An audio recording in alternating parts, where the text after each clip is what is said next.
development that we've been stating over and over again. Get the proper design and development and technical support, and this is critical. What we've seen lately, every court case we're dealing with today, and this is not to speak poorly of contractors. I do these presentations for contractors all the time, but we just don't have a very trained workforce.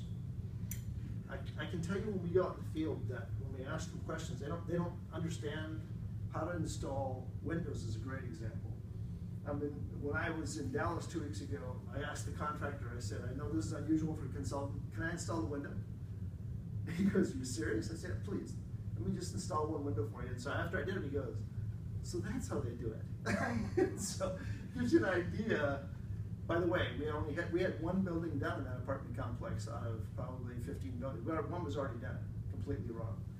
So this idea, again, of having these systems marry up, and I can tell you that over and over again, we see the jobs that they get it, the contractors get it.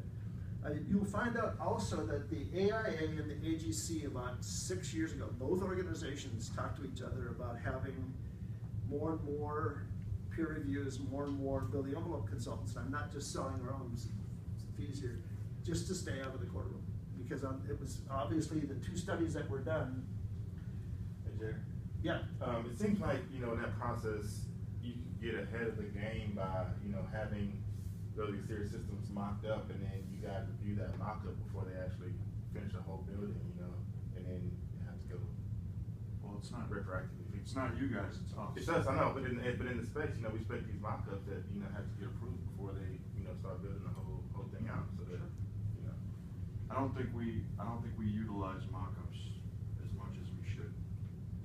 So I agree. What we found out one time is that we did have mock-ups on the building, and we did a project in Dallas. And unfortunately, the crew that they did the mock-up was the A team. The people who installed in the field were the F team. And so you had a constant battle from top to beginning. Because you guys have a mock-up and what you're doing. No, it's not. We absolutely love mock-ups when we can get them. We know it's some extra cost. But let me just give you an example. In the Cowboys the other day, 2 days ago, we were looking, and so I brought the manufacturer out. Carlisle was their Baratech system for the air barrier. And I said, tiny little openings of sunlight. Are you going to want this or not? And he goes, sunlight can get through our membrane. I said, yeah, it's not much, but I said, this is an architectural feature. Cowboys want it. Architect wants it. Yeah, are you okay with it? And if you are, I have to have a letter from you. But here's a mock-up, so that's a great point. The mock-ups help. They just do. You're right, Ken, they might not always get the same quality, but at least it helps us see constructability issues.